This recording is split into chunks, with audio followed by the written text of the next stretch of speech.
I've spoken here many times, and over the years. On the national stage, Mississippi Governor Haley Barbour has had a lot to say as a potential contender for the 2012 Republican presidential nomination. But in his home state, Barbour's comments were brief when reporters asked about a move to create a special license plate honoring Confederate General Nathan Bedford Forrest, who was a KKK leader and slave trader. The state's NAACP had called on Barbour to denounce it. I don't go around denouncing people. Barbour added there was little chance the state legislature would approve it. The Nathan Bedford Forrest tag is not going to happen. Isn't that what you asked me? Is that what you asked me? Yeah, that's what I asked. The answer is it's not going to happen. The governor's answer fell far short of what Derek Johnson was looking for. He's the president of Mississippi's NAACP chapter. You've heard the governor's response. What do you say to it? Well, I think the governor cannot tap dance this issue. If Mississippi is going to grow out of its racial past, we have to address racial issues head on. Anytime an organization such as the Son of Confederate Veterans feel comfortable enough to pursue a state-issue license plate, it tells you something about the atmosphere and the political discourse in this state. The Sons of Confederate Veterans is behind the effort to honor General Nathan Bedford Forrest. Besides being a KKK leader, there is also controversy about an 1864 raid at Fort Pillow, Tennessee, and whether Forrest condoned the killing of hundreds of black Union Army members. Greg Stewart of the group says Forrest is being unfairly maligned. He calls him a military genius and told station WLBT, "If we can't hold him up to where he's supposed to be, then nobody else is going to do it." But already more than 2,000 people have signed up to a Facebook page stating we will not stand for the public glorification of one of the original leaders of the Ku Klux Klan. We did.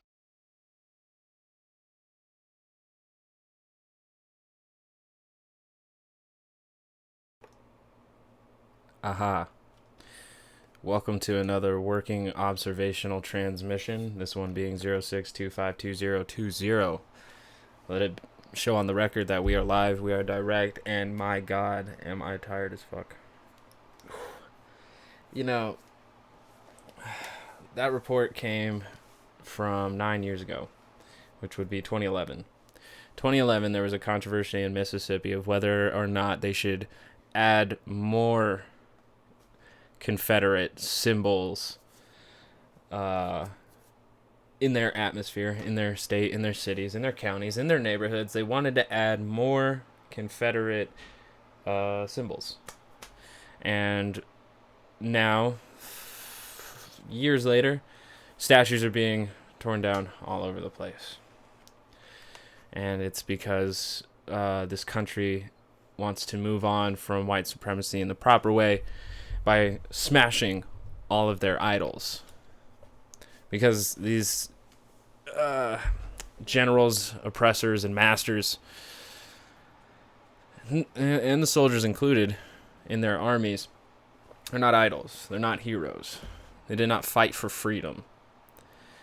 Fighting for states' rights over human rights, it's not hard for me to choose which side of the battle I'm on for that one. The reason why I bring this up is because we gotta continue asking what the fuck is going on. I thought I was gonna talk about COVID. No, because there is something that scares me a lot worse than COVID, and that's because it's older than COVID. Well, relatively. It's older than COVID-19. But I perceive it to be a real threat to public safety. And I see, yet again, major failures in the media, the mainstream, or even, the social media, too. Facebook for encouraging hate speech and hate groups, or maybe even just turning a blind eye, which is equal to encouraging on a social media platform. 4chan, 8chan, all these places on the internet that Gab allows these people to come together and echo their beliefs, which, First Amendment rights all the way. But the only thing is that these beliefs, these thoughts turn into horrendous actions, and we keep seeing that repeated over and over in history. Like laps around the sun, we just keep coming back to it. I'm happy to live in the generation that we do, that tears down statues without the state's approval, because if we waited, we wouldn't get it. That's pretty powerful stuff. People power saying fuck waiting for the state to pass papers and fill out paperwork when we can just take it down today. End white supremacy today. Why waste any more time? And that report from CNN earlier, like I said, was from 2011. They wanted to add more Confederate iconography in 2011. A group in Mississippi, I believe it was the Sons of the Confederate Veterans, that sounds like they're well established and, in fact, well known. Not quite the secret now, are they? While it's not the KKK, it is certainly racist, white supremacists. A group focused on creating a white ethno-state, or at least a segregated United States, which to me seems a bit counterproductive, or maybe even paradoxical, contradicting. But I think it's important that we stay aware that nothing has really changed from the police since a lot of their days of their origins, only for the fact that they have become more and more aware of how they can use certain tactics to avoid accountability. And even so, if they take the right precautions to evade accountability, once they're taken to court by the state will then cover for them, so that, once you're in police custody after committing crimes as a police, your story starts getting covered up for you and corrected for you, depending on the crime. Mostly what we've seen is that it's when they murder black people that they get the best cover-up stories that the media has ever seen, and they spread it so disingenuously.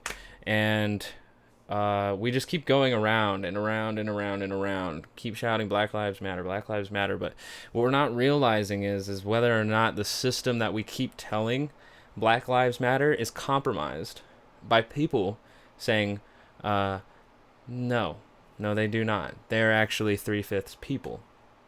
They still don't recognize the laws that have been passed since the emancipation. So that's what I wanted to touch upon a little bit today.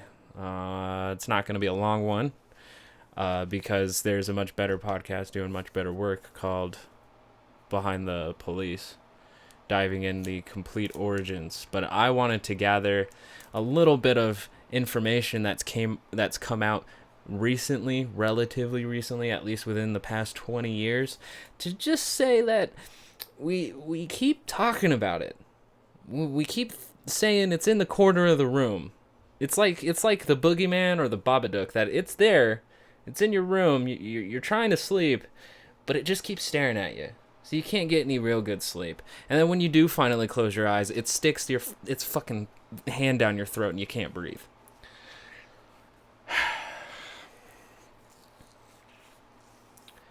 This report here dropped out 10 months ago. Muskegon police officer found to have Ku Klux Klan memorabilia on display in his home. City commissioners and the police chief listened as impassioned speakers asked questions and demanded action. News 8's Leon Hendricks just back from Muskegon with this story all new tonight. Leon. Brian and Marley, good evening to both of you. Those who spoke said they wanted the officer off the streets permanently.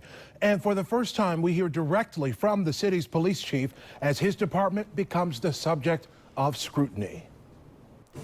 Tonight, public comment at the Muskegon City Commission meeting was dominated by one topic. If he has these ideas, or if he has these philosophies, does he possibly inflict them on other people of color? The story that's made national headlines: the home of Muskegon police officer Charles Anderson, discovered to have Ku Klux Klan and Confederate flag memorabilia on display.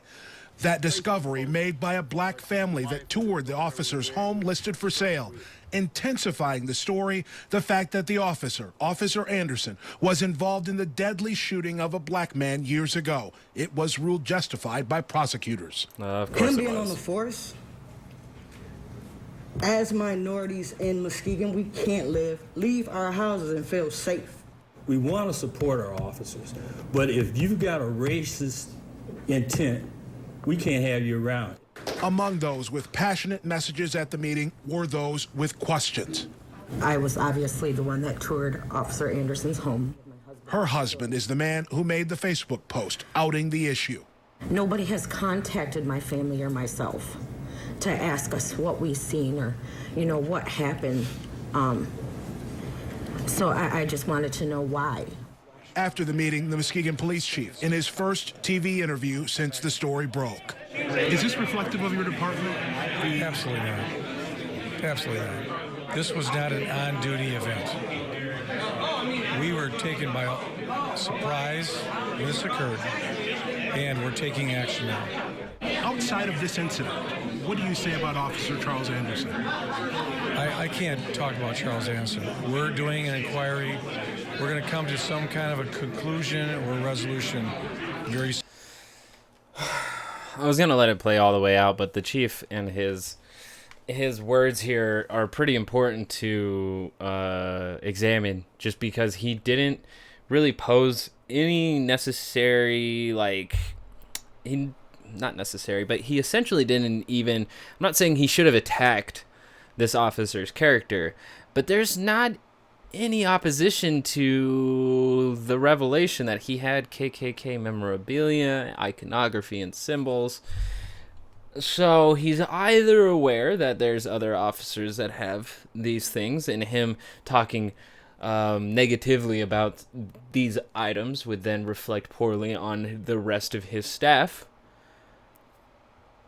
That's actually all I could see. The reason why he wouldn't actually be condemning white supremacy right now is because it is a part of the Muskegon police department at this point. I am making an assumption based off of this man's reaction to the revelations, but it seems like to me that he's not really that interested in rooting out the white supremacy problem, not acknowledging it, and he's not even really acknowledging the character that he had hired. So, or maybe he didn't hire him. Maybe he merely just managed him.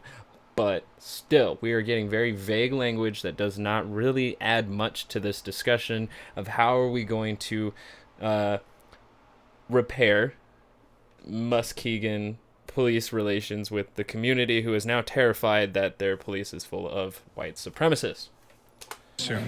City leaders vowing to complete a thorough review of the situation and to keep the public apprised as to what happens next. Your first reaction when you heard this story break? Hurt. It just breaks your heart, doesn't it? And it's aggravating and frustrating because you really don't know what's going on. And we've got a lot more from the mayor and the police chief online right now at woodtv.com. Also during the meeting, we heard other concerns about Officer Anderson. One man said he was beaten by the officer for nearly an hour. Another said he complained about the officer driving on city property, displaying what he said was the Dixie flag. For now, the officer remains on paid administrative leave. We'll be following this one. Jesus. I really hope that they... Wow. I mean, that was 10 months ago, about August, but he's on paid administrative leave. I'm sure they didn't fire him. I'm sure they just moved him to another department. I mean, I could do the research on it, but I don't see, if the police are willing to move people around constantly for misconduct and excessive force, I don't see why they wouldn't move him just for his stuff, what they consider his personal life, as if his implicit biases wouldn't come out as explicit when he's out patrolling minority communities. Sure. So that's cool. Not sure if there ever was a follow-up. Let's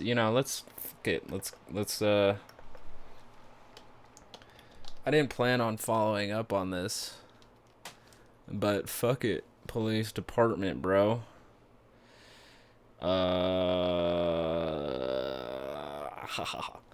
Let's see. Did we get a name Muskegon, USA officer. So, fired police officer defends KKK application, Confederate flags in his Michigan home. Reported from the USA Today, September 24th, 2019. So, I think this might be worth a read since we already dived a little bit on, they found a sleeper ghost skin. And that's language that we'll get into more as I have this interesting FBI report to go over. But let's dive a little bit deeper here on this officer specifically, since we already scratched the surface of his specific case.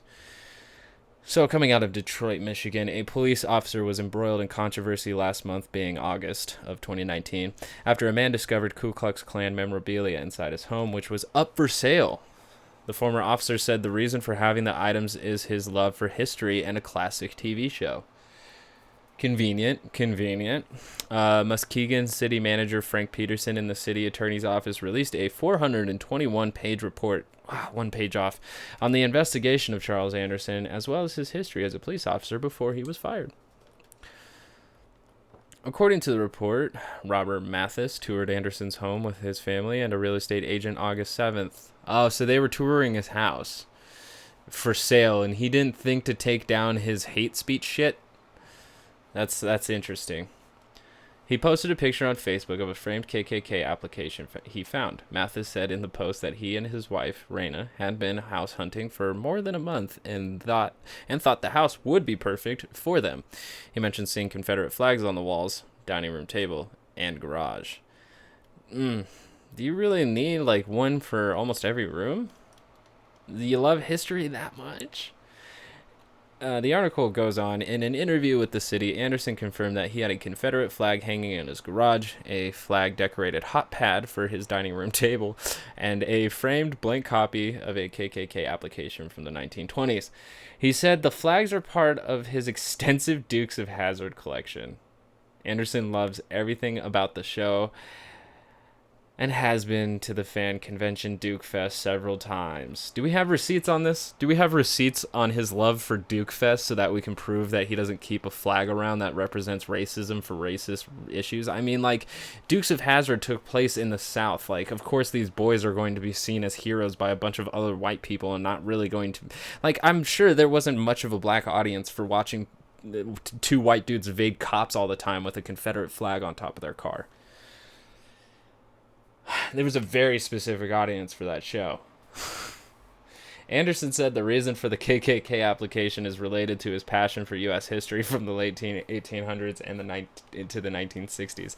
You know what's funny, though, is that, like, you could get, like, stuff that would be maybe, like, John Brown memorabilia, you know? Maybe you could get some abolitionist memorabilia. Not memorabilia of the... part of America that seceded so it could keep its slaves. I'm already getting too rambunctious. The article continues. He describes himself as an amateur historian who likes to collect antique items from that time period, which 3 flags is antique items, yes. He bought the application about 6 years ago in Indiana. The former police officer did not remove the item from the wall because he forgot it was in his antique collection room. He said if Robert and Raina Mathis had contacted him, he would have explained why he had those items and apologized. Anderson adamantly denied he is part of the KKK and pointed out that as a Catholic, he would be considered a target of the hate group. The fact that he knows that, I feel like puts him a lot closer to the white supremacist movement. The fact he even knows enough KKK history that the second round of KKK was extremely anti-Catholic. The fact that he knows that is, you got to go out of your way to find that out. And why? I guess he loves history, right? He just loves history. Mathis is a U.S. Army veteran who was born in Detroit. He said in a news interview with M Live that Raina is a native of Muskegon, Detroit. In the report, Mathis said he toured the home because he and Raina were looking for a residence that had a significant amount of land, so the two of them, along with their 12-year-old daughter and 21-year-old son, could spend more time outdoors. Mathis, who is black, said he became displeased when he saw the Confederate flags, and the KKK application was a deal breaker for making an offer on the house. Quote, I was like, oh my God, this is, I'm getting out of here, unquote, he said. Mathis was disturbed not only by the flag, but also because Anderson was a police officer. Quote, if he had just been anybody else, he said, I would have just told my wife, let's put an offer in on this house, unquote. When asked if he contacted one of the owners, Mathis said he did not. He said he's had run-ins with police and might have been arrested by Anderson. Honestly, I think that is actually a very justified fear. Even though this was in 2019, I still think that is a very justified fear. The report confirmed that the officer had 6 encounters with Robert and Raina Mathis. What? Dating to July 2008? In the first case, Robert was pulled over by Anderson for speeding while Raina was in the passenger seat. What a small... I mean, I get that they all were... This must literally be a small town. They both exited the vehicle and refused the officer's orders. Anderson placed Raina under arrest for refusing to follow his orders, and she struck him in the face and eye with her hand, causing minor injury. Robert was issued a citation and released from the scene. Raina was jailed for obstruction and assault on an officer. She was sentenced to 60 days and $414 in fines.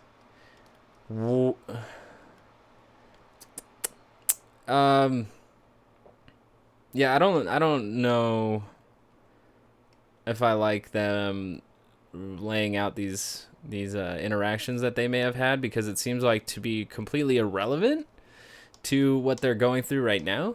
But again, like, to completely throw Raina under the bus of striking the officer first, like, this is a lot of he said, she said without a police report.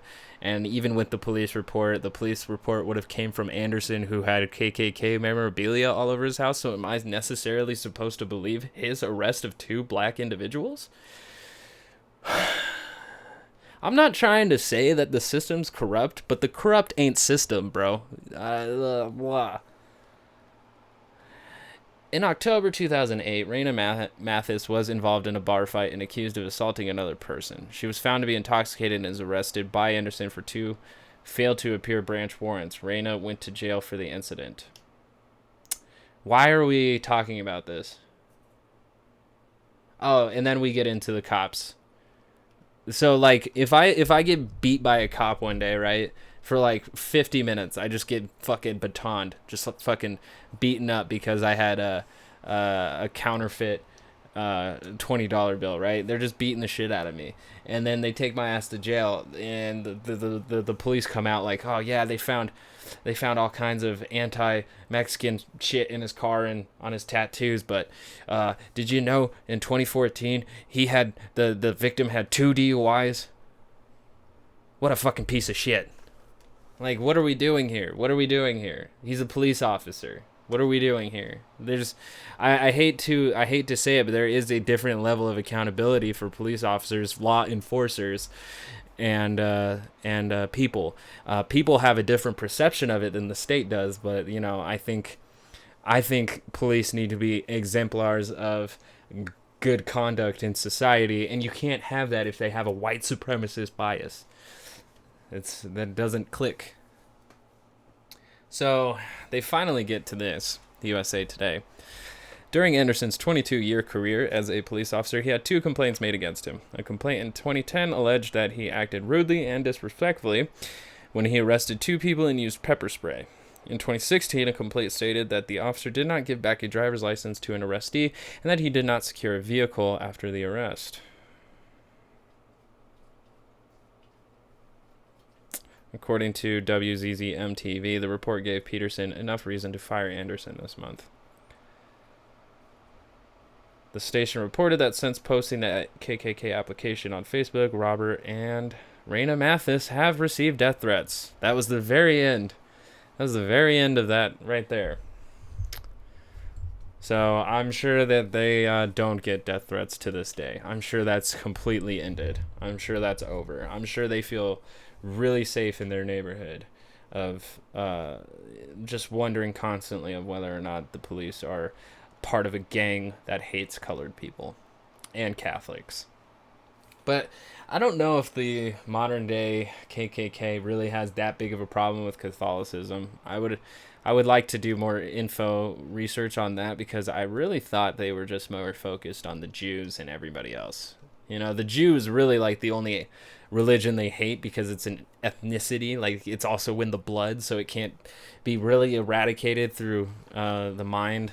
It's like everything else. It has to either be separated or terminated. That's fascism for you, but you know. Oh man, so that was super delicious, nothing burger.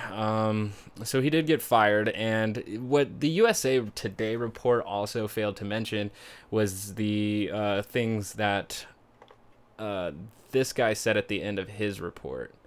Let's see here. Where did he go? Right here. Let's see.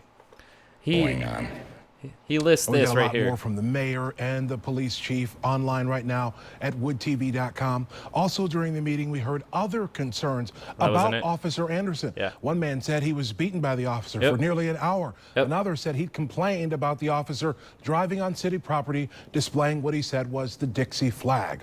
For now, the officer remains on paid administrative leave. So they did not include him driving on public property with the flag, and they did not include that he beat a man for an hour. Good job, USA Today. You are definitely looking out for people. Go fuck yourself. Moving on. Bruh, like, this one says May 8th, 2020, that he will retire with full benefits. He was not fired at all, USA Today. This is Michigan Live. Is this real or is this a fucking blog? This looks like a fucking blog. Is that just what local news websites look like? I'm shitting all over it. All right, so May 8th, we get another update. May 8th of 2020 about, let's see, September, November, October, November, December, January, February, March, April. About another approximately 9 months later, we get an update about our boy Charles Anderson here. And this will be the last thing I read about him, because there's more to get about KKK infiltration. Or, you know, I don't really like the KKK infiltration of the police. Is like saying that Antifa is the head of protests. It's just right-wing white nationalists. That is not easy to say, but that's who is infiltrating. They're not all KKK, and they're not all Linwood Vikings. They are many different things coming together for a unified white ethno-state. Because multiculturalism and brown people and LGBTQ AI plus just scares the living shit out of cis white men. And yeah. So Lynn Moore from Minnesota Live. Oh, my bad. Michigan Live. I'm a piece of shit. Says a Muskegon police officer who had a KKK item and Confederate flags in his home has signed a separation agreement with the city. Charles Anderson has appealed his September 2019 firing, which came after a couple reported the items following a real estate tour of a home in Holton that Anderson owned at the time. Anderson, a 23-year-old member of the Muskegon Police Department, will officially retire on December 31st. Oh my God. He's working all the way till the end of the year, bro. Fire. According to terms of the separation agreement obtained by MLive, Michigan Live, Muskegon Chronicle through the Freedom of Information Act, FOIA. He will continue to remain unpaid and without city health benefits as he's been since last September, but will receive his pension and retiree health insurance upon his retirement, according to the agreement.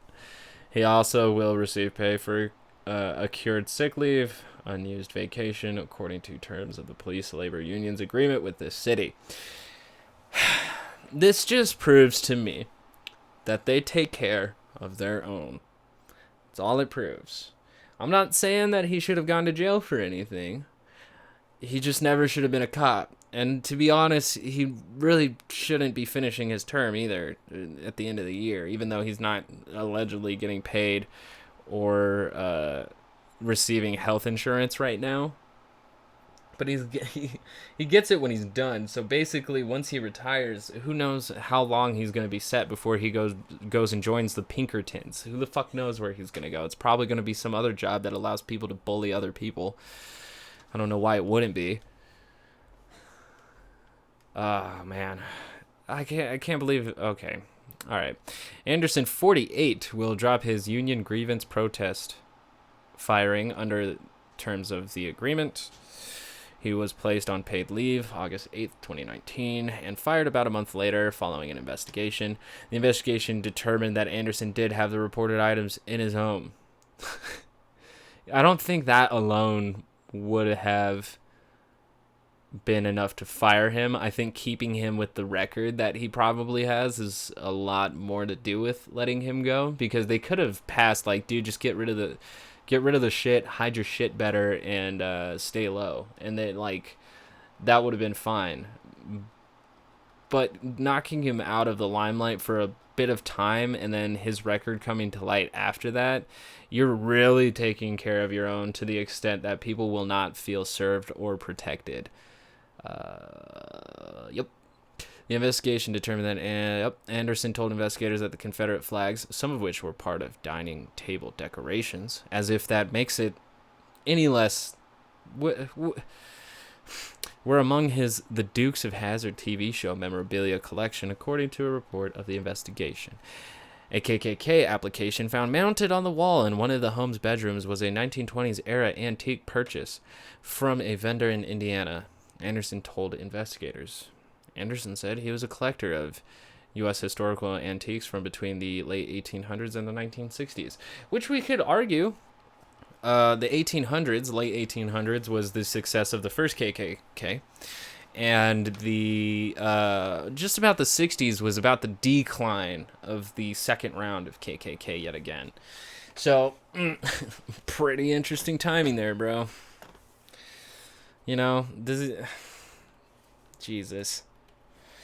Terms of separation include... I don't know if I really want to read his terms of separation. He agrees not to sue the city, and the city agrees not to sue him. Actually, that was pretty funny. Anderson did not do anything wrongfully, and neither did the city. Yeah, I mean, we could debate that too, because the city didn't do a thorough enough investigation in this man's implicit biases, because it, like I said earlier, it could lead to an explicit biases that might end up him killing somebody. So, wow.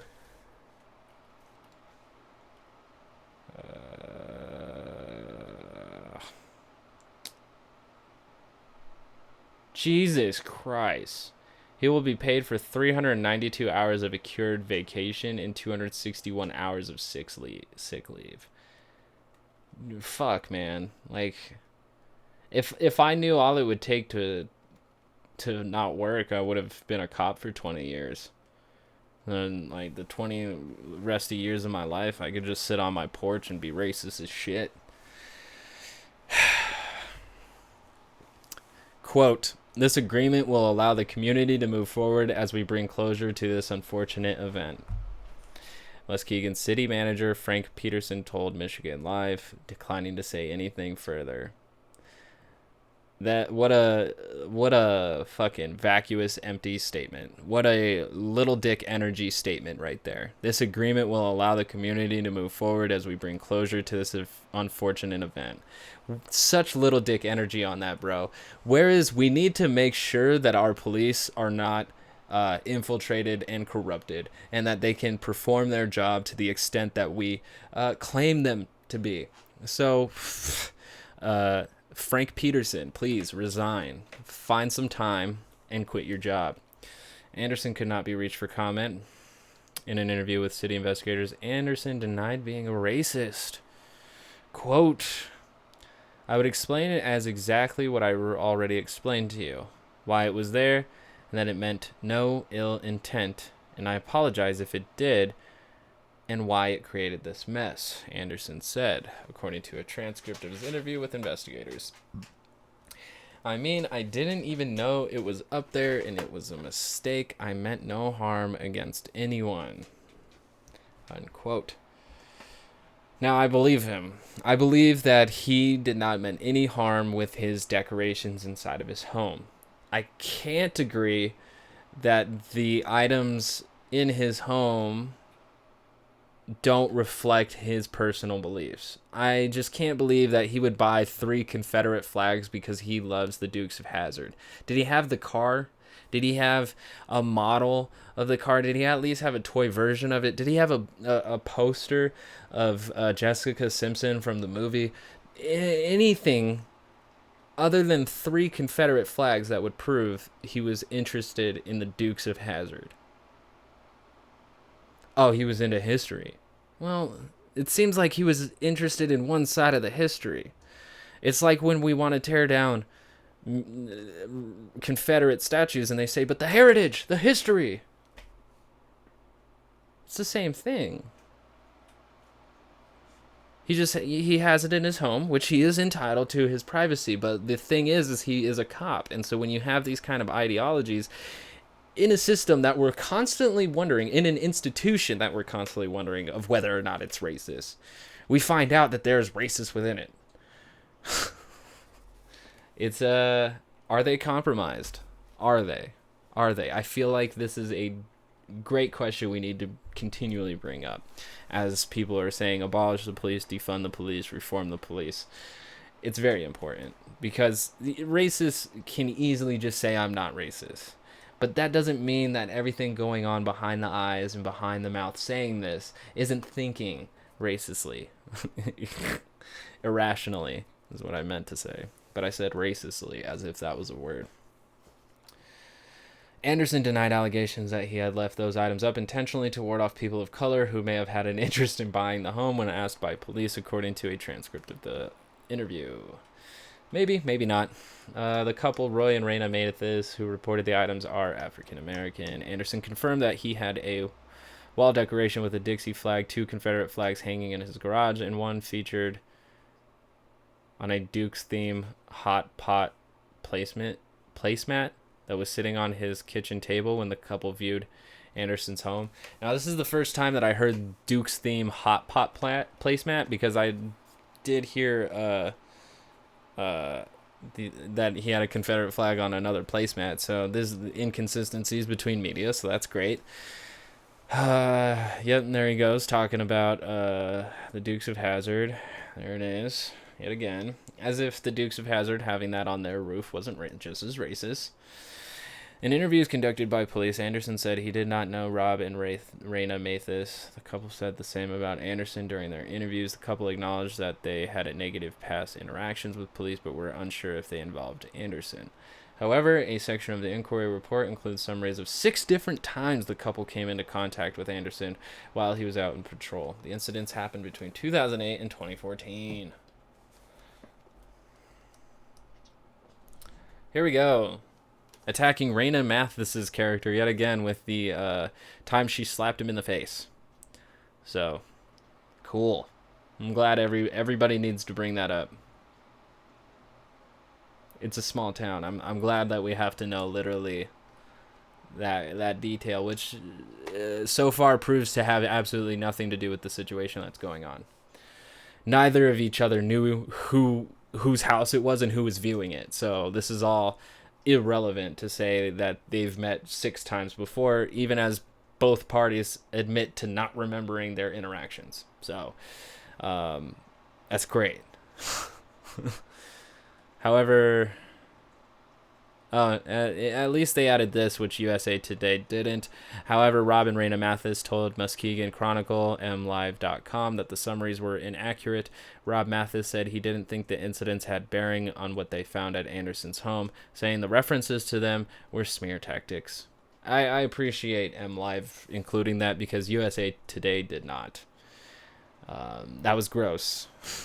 USA Today, that was gross. Anderson filed a grievance against the city hours after he was fired from the department, Anderson's grievances stated that the city violated the police union's contract when it wrongfully fired him. As a remedy, he got a nice plea deal out of it. So, not a plea deal, but he got a nice deal out of it. Peterson said during a grievance hearing that the city offered Anderson the chance to take another position elsewhere within the city that wasn't in the police department, but Anderson declined the offer. Can't hire a white supremacist here, so why don't we just hire him there? It's great. It's great. Yeah.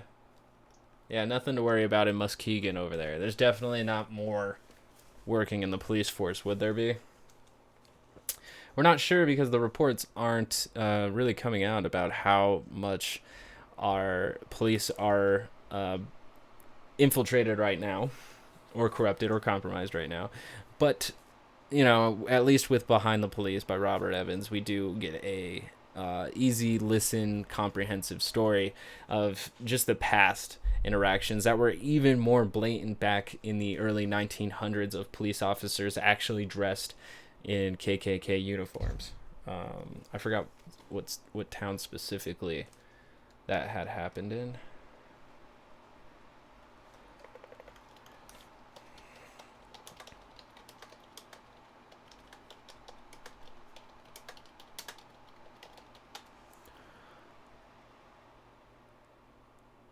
Oh, nice.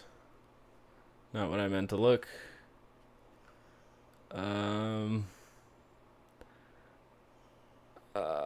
I like, yeah.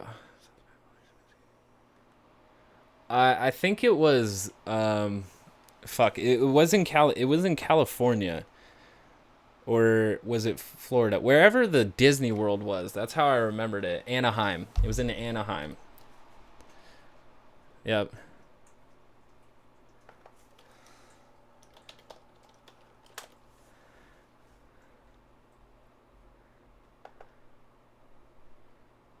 And the LA Times even has ugly, violent history in Anaheim.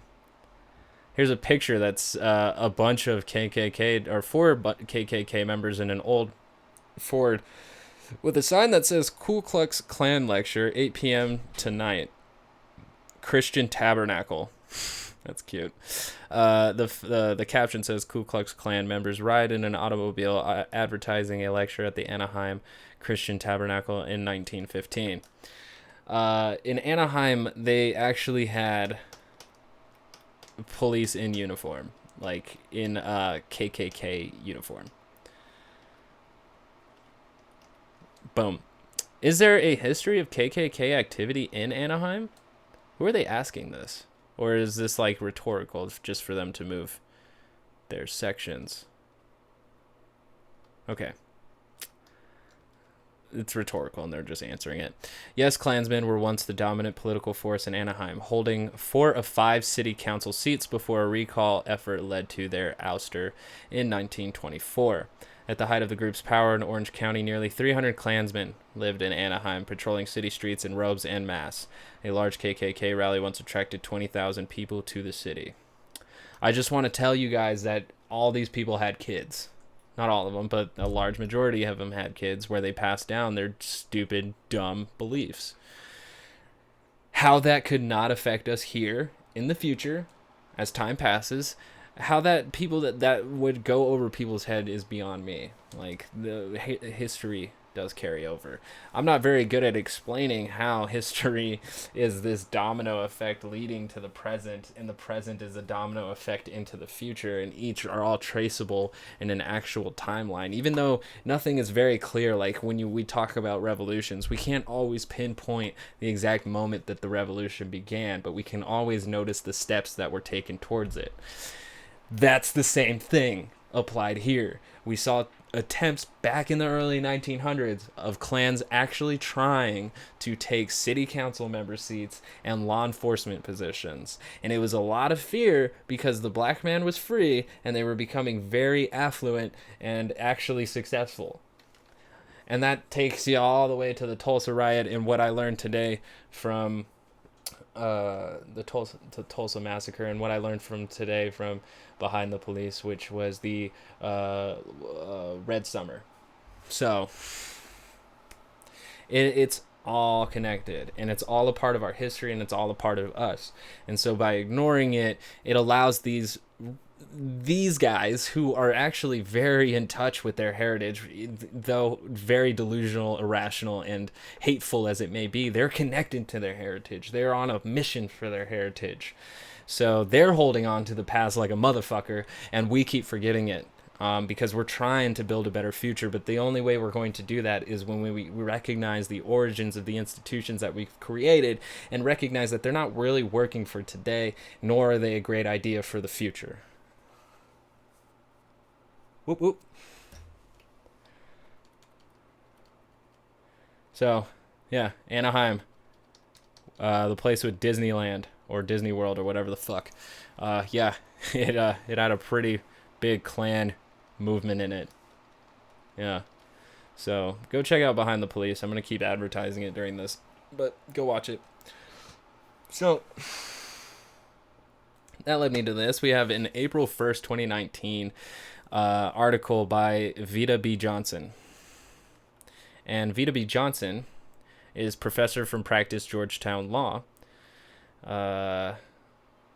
She had help researching this from other academics and maybe even nobodies. But this is a research paper because the only thing that any information you're going to get about white supremacists in the police is that you're going to get it from writers, journalists, and academic, I don't know, ologists.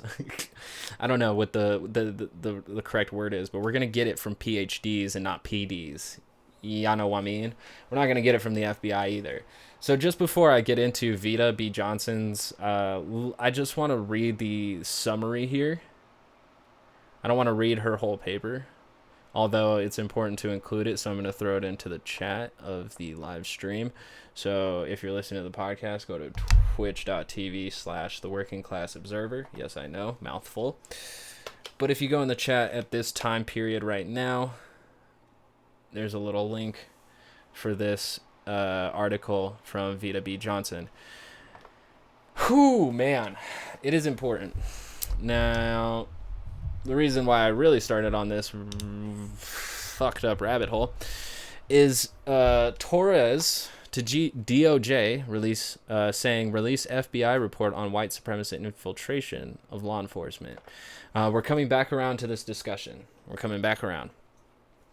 We have Congresswoman Norma Torres. I think she's representing California. This is from her website, from her media center, I guess. And it says lawmakers call for 2006 report to be made public in entirety and updated. So there's 27 lawmakers requesting DOJ, aka William Barr, to release full contents of 2006 Federal Bureau of Investigation. Now, entitled, it's the investigation itself was entitled "White Supremacist Infiltration of Law Enforcement." Provide an updated status of such infiltration and share how the DOJ and FBI have addressed the issue since the initial release of the assessment. Yesterday, I watched a video of the FBI Director Ray, W-R-A-Y, discuss that homegrown terrorism is his most pertinent threat of today. But he was not very specific on who, what, when, where, why, except for there's extremists and they want a civil war. Extremely vague, and that's because they think people who watch Fox News are idiots. I don't agree, but then that's all. Everything's up for debate, bro. Everything's up for debate. We're out here experimenting, trying to find what's more perfect. Never perfect. What's more perfect? All right, fuck it. So yeah, they're asking for a 2006 report, and they want to know what's going on and how's it being handled, because the FBI has actually been the group to break up hate groups in a lot of ways. They're pretty good at suppressing movements, and that includes white supremacist movements when they want to. But we go into the Reddit chats here, and we scroll down because somebody did find the report. God bless Reddit. Oh yeah? I don't see it here. But at the same time, the rest of the chat doesn't seem to be loading. So, how are we going to do this?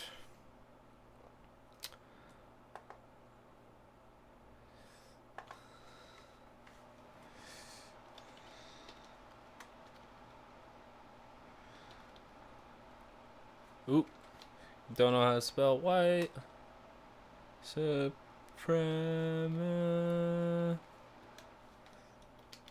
Infiltration in our police.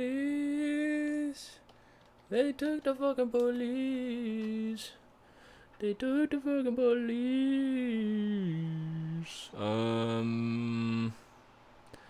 Wow, the FBI has a KKK series on their website. Part 1, let the investigation begin. Part 2, the trouble in the 1920s. So the FBI does have its own history of the KKK here on its website. I'm not going to read into it too much.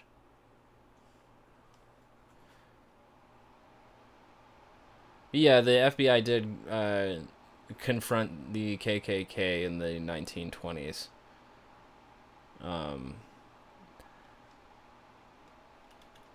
We'll get more into that as soon as I find that actual report.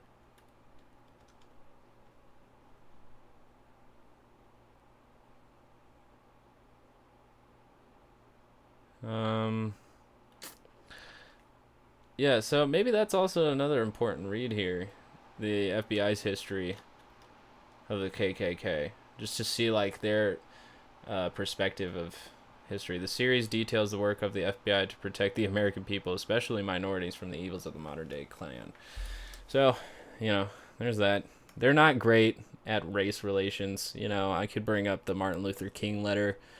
They are the hand of the powers that be, but they do they do fight, you know, white supremacy to an extent. Not to a systematic or institutional level, but they combat certain individuals and actions. So, here's the report, and guess what? It's 7 pages fucking long. Yeah, 7 pages long about the infiltration of law enforcement by white supremacists from the FBI, dated the 17th of October, 2006. 14 years ago, ladies and gentlemen, and those who lie betwixt. 14 years. 14 years they started reporting on this. They've been fighting them for already like 80 years. Then they come out with a report, and then just gone totally fucking silent in the past 14 years. Until Torres to the DOJ says, release the report unredacted. But, you know, maybe they have more. Maybe they have more. So, let's go in. Let's go in. What do they have to say about white supremacists? Pardons. Let's get a drink of water. Yeah, hiccups. Got that holy water. What does the FBI have to say about white supremacists' infiltration of law enforcement? Well, it begins. This intelligent assessment provides an overview of white supremacist infiltration of law enforcement and derives its information from FBI investigations and open sources available as of August 2006. This assessment addresses redacted. Big portion of it redacted. It just says this assessment addresses, and then all of that is redacted. You get a giant blank in the rest of page 2, so let's keep moving. Page 3, key judgments. Although white supremacist groups have historically engaged in strategic efforts to infiltrate and recruit law enforcement communities, redacted. The primary threat, and this is the next point, the primary threat from infiltration or recruitment arises from the areas of intelligence collection and exploitation, which can lead to investigative breaches and can jeopardize the safety of law enforcement sources and personnel. This is the next point. White supremacist presence among law enforcement personnel is a concern due to the access they may possess to restricted areas, vulnerable to sabotage, and to elected officials or protected persons who they could see as potential targets for violence, redacted. The next point, the intelligence acquired through the successful infiltration of law enforcement by one supremacist group can benefit other groups due to the multiple allegiances white supremacists typically hold.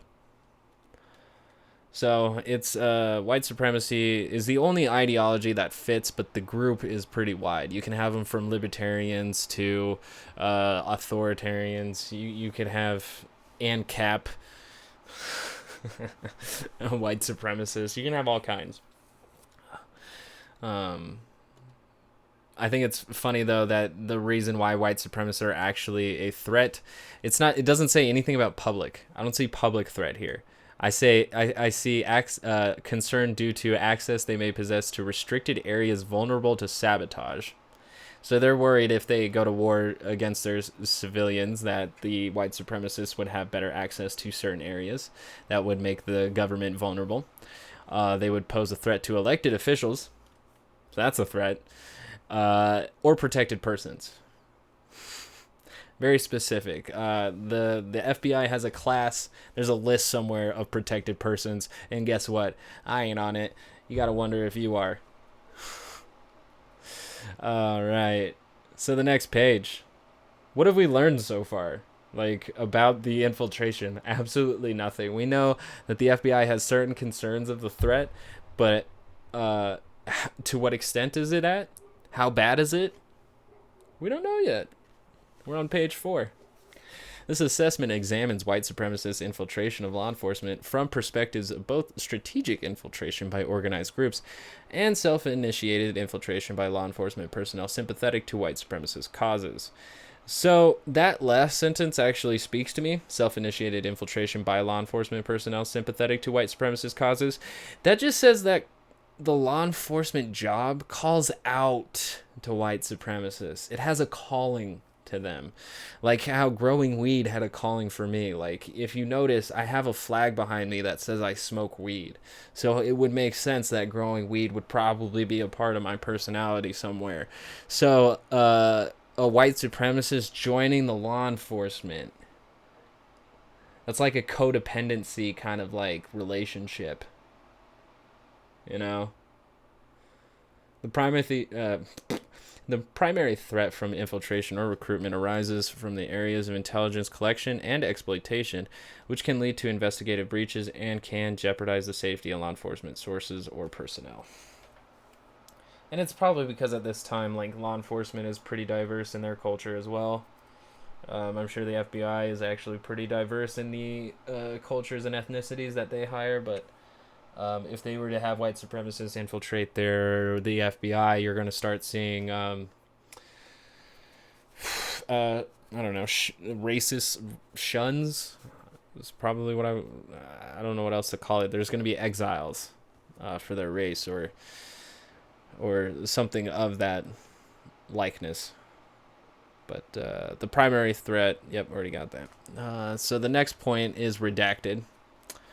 Don't know why, but it has something to do with the primary threat from infiltration or recruitment arises from the areas of intelligence collection and exploitation, which can lead to investigative breaches and can jeopardize the safety of law enforcement sources or personnel. First point, blank, redacted. The next point, white supremacist presence among law enforcement personnel is also of concern due to the access that may possess to restricted areas vulnerable to sabotage and to elected officials or protected persons whom they could see as potential targets for violence. Redacted. Organized intent to infiltrate law enforcement. First point, redacted. The apparent sporadic reporting on white supremacist infiltration of law enforcement could be redacted. The next point, strategic infiltration and recruitment campaigns. White supremacist leaders and groups have historically shown an interest in infiltrating law enforcement communities or recruiting law enforcement personnel. Most information about systematic attempts by white supremacist groups to infiltrate law enforcement involve blank. Redacted. The next point, redacted. The next point, redacted. The next point, redacted. What have we learned so far about law enforcement? is that the FBI finds it a threat because of sabotage and threats against protected classes. Not necessarily the public. So that's so hot. This is so hot. There's a little quote here that seems to be a little out of place, but we'll read it here. It says tradecraft. It's in its own little section here amongst a bunch of redacted information. So we might as well read it. Since coming to law enforcement attention in late 2004, the term ghost skins has gained currency among white supremacists to describe those who avoid overt displays of their beliefs to blend into society and covertly advance white supremacist causes. One internet posting describes this effort as a form of role-playing in which, quote, to create the character, you must get inside the mind of the person you are trying to duplicate, unquote. Such role-playing has application to ad hoc and organized law enforcement infiltration. At least one white supremacist group has reportedly encouraged ghost skins to seek positions in law enforcement for the capability of alerting skinhead crews of pending investigative action against them. Leaders in the white supremacist movement have advocated confronting suspected infiltrators and to instruct them to provide their FBI handlers with low-level information that will minimally impact the group's activities. Another, as yet undocumented infiltration strategy is for members to walk in to law enforcement agencies and offer information to determine an agency's interest in the organization. So that's hot. And there was that video of a cop going up to some Proud Boys out in Oregon, telling them that they should go inside because they don't want to look, because they're about to shoot a bunch of rubber bullets on people and they don't want to look like they're playing favorites. That was a thing that happened in Oregon. So there are cops. If they're not white supremacists themselves, they may just be sympathetic to the cause. All right. Which I can't tell the difference. But like, then again, how do you get Andy No? How do you get Andy No? Because he's not white, so he can't be a white supremacist unless you like literally hate yourself to the point that you're willing to sell to the fact that other people are better than you just because of the color of their skin. Like, how much do you hate yourself? I'm assuming too much. Maybe the money's so good that he's willing to sell out his entire race because he's not going to be around for the genocide. I don't know. I don't understand Andy No, and he's a giant paradox that it has to be money. It's the same thing for Candace Owens to do it, right? It has to be money. It has to be. In addition to its historical interest, white supremacist leadership has also engaged in recent rhetoric that encourages followers to infiltrate law enforcement communities. Redacted. Next point, white supremacist sympathizers. The KKK is notable among white supremacist groups for historically having found support in many communities, which often translated into ties to local law enforcement. Although the First Amendment's freedom of association provision protects an individual's right to join white supremacist groups for purposes of lawful activity, the government can limit the employment opportunities of group members who hold sensitive public sector jobs, including jobs within the law enforcement, when their memberships would interfere with their duties. Recent examples of law enforcement personnel whose activities in support of white supremacist beliefs have come under scrutiny include redacted. There's another little off quote here. It says creativity movement. The following exchange appears among the frequently asked questions on the Creativity Movement website. Question: do you hate police and military personnel? Answer: no. The United States Iron Heel's military and police forces are evil institutions, but we have nothing against many individual cops and soldiers who are often the best of our race. Indeed, many cops and soldiers are sympathetic to the pro-white cause. It's funny that I couldn't tell the difference between a sympathizer and an actual white supremacist, and then we get to that section in page 6, but most of page 6 is redacted. And then page 7 is just the endnotes, which says that a bunch of information is unclassified, which it really isn't. There's a bunch of classified information still in this that has been redacted. So there's an AP article that they referenced here that says ex-California prison guard sentence for 80 white supremacist gang.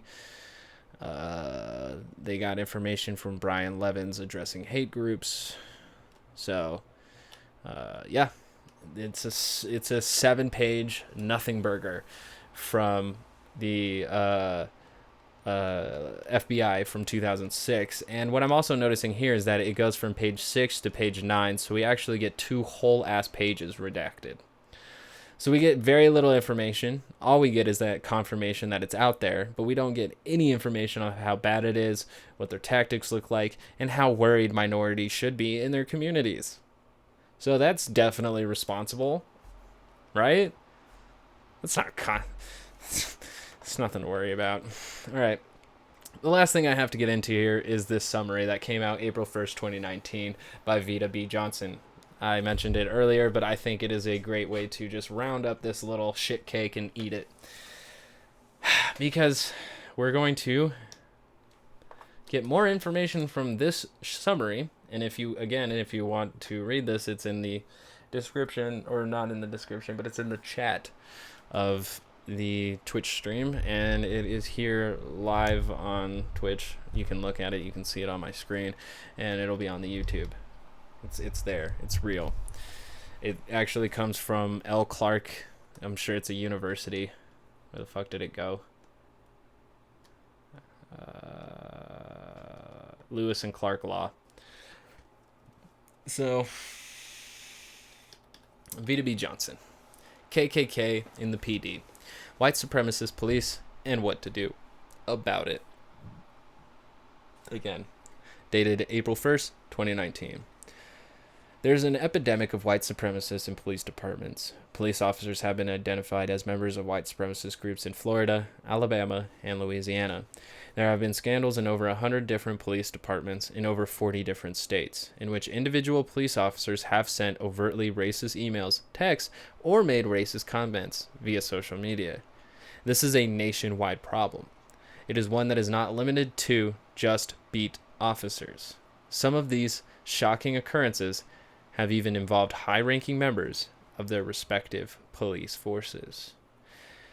Now, I want to take a pause here from this, because that's what I think is most important, why it hasn't been revealed how infiltrated law enforcement is for the FBI, or from the FBI, the investigation itself, because we could find out that there are some in the FBI. We could find out that there are a ton in our military, there are a ton in our police forces and in our city councils and state representation. You know, some of them are open about it, like Steve King, and some of them are not. Like Ted Cruz, he's not that open about it. It's pretty obvious, though. So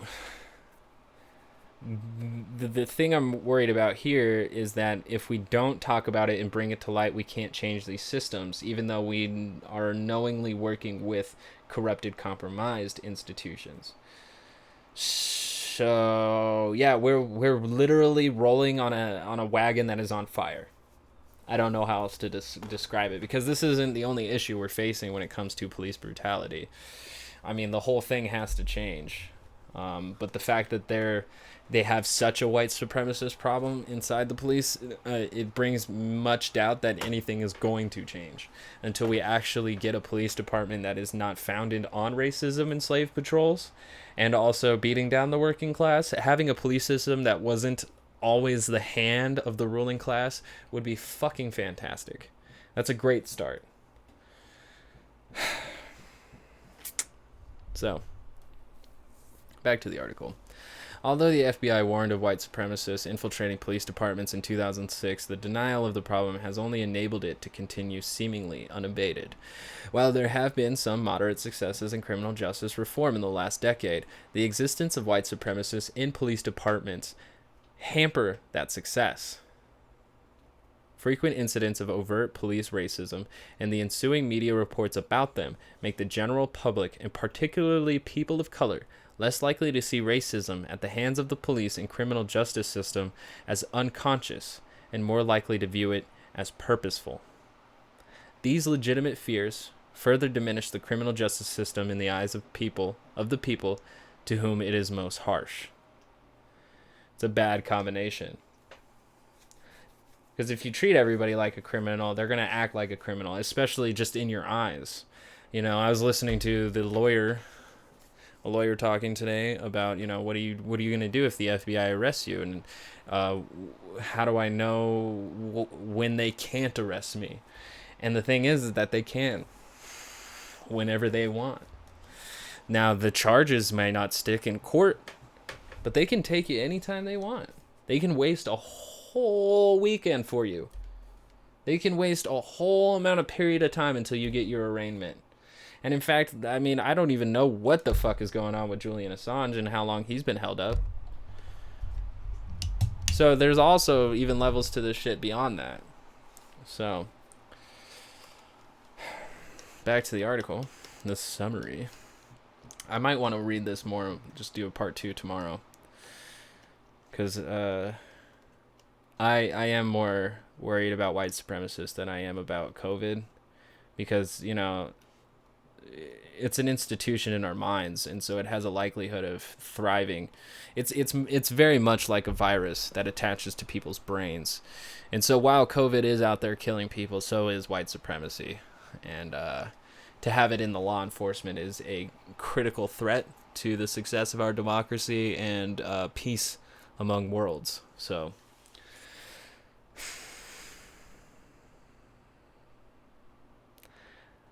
while there have been some moderate successes in criminal justice reform in the last decade, the existence of white supremacists in police departments hamper that success. Frequent incidents of overt police racism and the ensuing media reports about them make the general public, and particularly people of color, less likely to see racism at the hands of the police and criminal justice system as unconscious and more likely to view it as purposeful. These legitimate fears further diminish the criminal justice system in the eyes of the people to whom it is most harsh. As tensions mount between communities of color and police, public opinion of police is low. A third of Americans have an unfavorable opinion of police. The number is even higher among African Americans. 60% have an unfavorable view of law enforcement. This dispiriting relationship threatens the reputation of the criminal justice system, the physical safety of certain communities, and the very fabric of our country. Without swift action by state and federal law enforcement, things will only get worse. The problem cannot be overstated. So far, however, this problem has not attracted many solutions. Again, this was April 1st, 2019. One tool that could be employed to address the problem is a more expansive enforcement of the Brady Doctrine. Prosecutors could be required to seek out information about police officers and disclose that information to the defense when they learn that an officer holds these biases. The Supreme Court has long held that the government must disclose any information that is favorable to the defense. There's no doubt that membership in a hate group or ascribing to racist beliefs would be fodder for cross-examination of an officer and useful to that defense.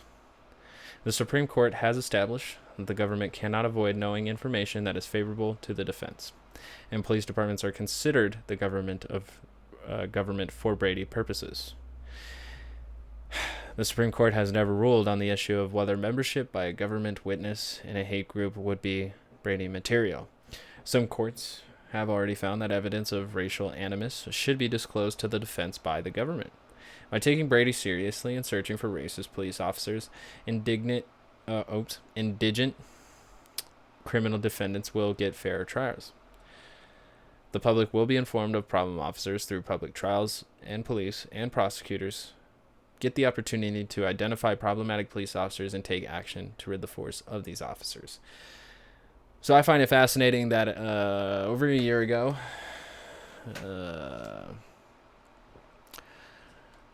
Vita B. Johnson recommended a reform that has already been passed and to actually use it to its full extent.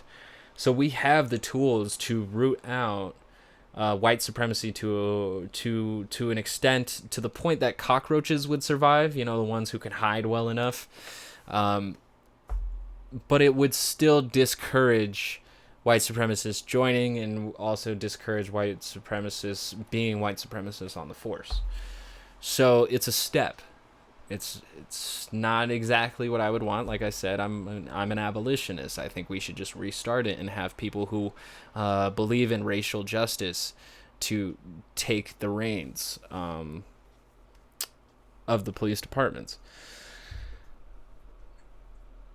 I just think it's fascinating that over a year ago, Vita B. Johnson is saying that we have tools now to at least mitigate this situation. And so far, we haven't even seen it brought up today. And we don't see it discussed much. They say ban chokeholds. They say end qualified immunity. And yet every bill that they've passed so far is completely toothless. Completely toothless. And it doesn't do enough to actually bring white supremacy into the light, which it hates to be in. It hates to be in the light, especially in the light of shame. It hates shame. So there's a lot more we could do, and it worries me that we're really not doing enough. Because the less we move on this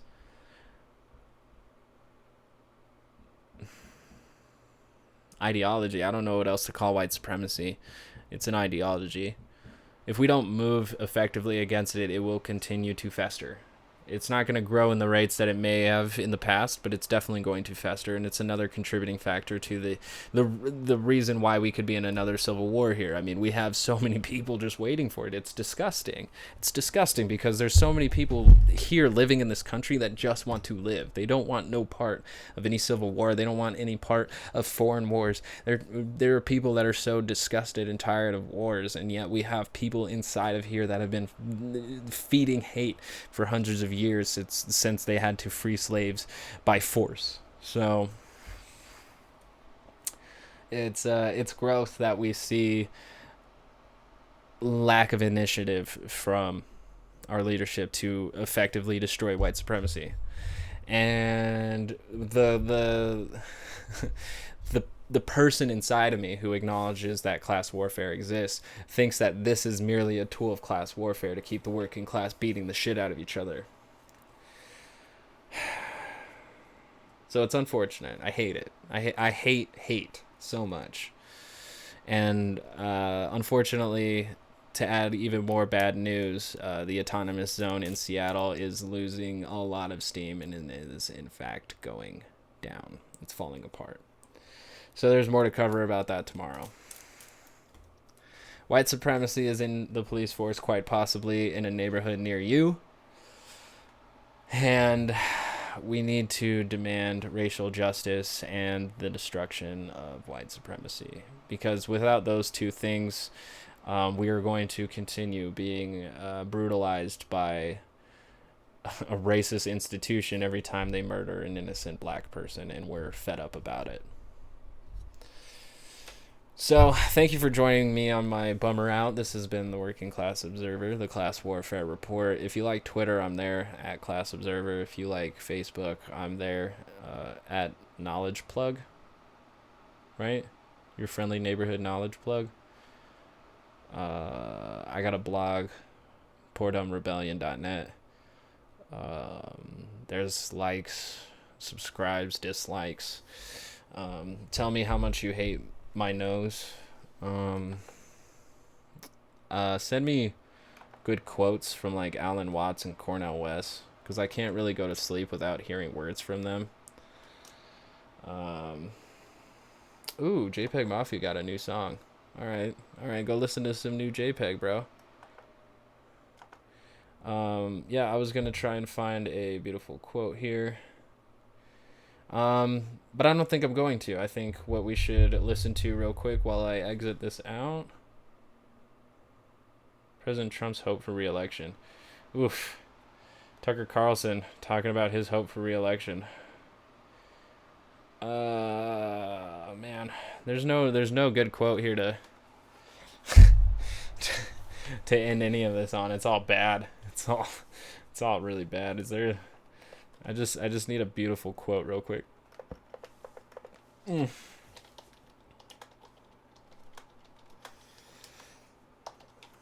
Ooh. Nice.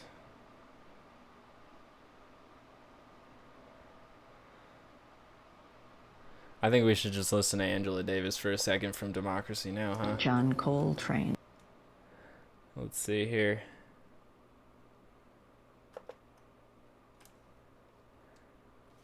Of law. And remembering and paying tribute to this Thank you for tragic joining me. event, let us not pretend Please have a wonderful that we life. are simultaneously celebrating the end of racist violence and the triumph of democracy. Let us also not labor under the illusion that this church bombing was an anomaly. We know that Robert Chambliss, who was eventually convicted of carrying out the bombing, along with 3 others, we know that he had been responsible for bombing black homes and churches over so many years. As a matter of fact, during the 8 years prior to the church bombing, there had been 21 bombings in Birmingham. This man's nickname was Dynamite Bob. He was known in white communities, you know, talking about terrorism.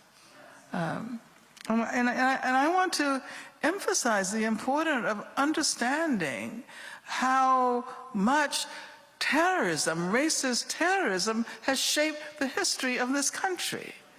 And there are lessons we need to learn from that. But I've often pointed out that some of my very earliest childhood memories are the sounds of dynamite exploding. Homes across the street from where I grew up were bombed when they were purchased by black people who were moving into a neighborhood that had been zoned for whites. So many bombings took place in the neighborhood where I grew up, and we now know that Chambliss was probably responsible, that the neighborhood came to be called Dynamite Hill. And of course, as you know, the city of Birmingham was known as Bombingham. In fact, on September 4th, 1963, less than 2 weeks before the 16th Street church bombing, the home of the leading civil rights attorney in Birmingham, Arthur Shores, was bombed. And that house was right down the street from our house. You've also heard that from Vukani Maiwetu and from Margaret that on the day of the 16th Street Baptist Church bombing, 2 other black youth were killed, Johnny Robinson and Virgil Ware. Bombings continued to plague black communities in Birmingham after September 15th, and everyone, including the FBI, knew who was behind them. But Robert Dynamite Bob Chambliss was simply charged with the possession of dynamite, and J. Edgar Hoover refused to reveal the evidence that the FBI had gathered against the perpetrators so that there was no trial during that period. Now, I'm not arguing that justice would have necessarily prevailed had Robert Chambliss and the others, Thomas Blanton and Bobby Cherry, Herman Cash, had they been immediately tried and convicted. Although since that was the only way we had to deal with such transgressions, they should have been tried and convicted. But true justice is about transformation. Justice is about changing the relations that link us together. And as you've heard, the Civil Rights and Restorative Justice Project attempts to forge justice in a much deeper sense than is possible within the existing criminal justice system. A broader way of thinking about justice in the case of the Birmingham bombing would require, first of all, a fuller understanding of the event and its historical context, and would require us to ask questions about the way our lives today bear the historical imprint of that era. What I fear is that many of the 50th anniversary observances, and there are many, as Margaret pointed out, many that have taken place, many to come, that many of them urge us to close the book on the racist violence of the civil rights era so that we can embalm that violence and transform it into something to be gazed at through the conventional lens of the museum. Maybe there's something to be learned from the way that the Birmingham Civil Rights Institute frames that bombing, as opposed to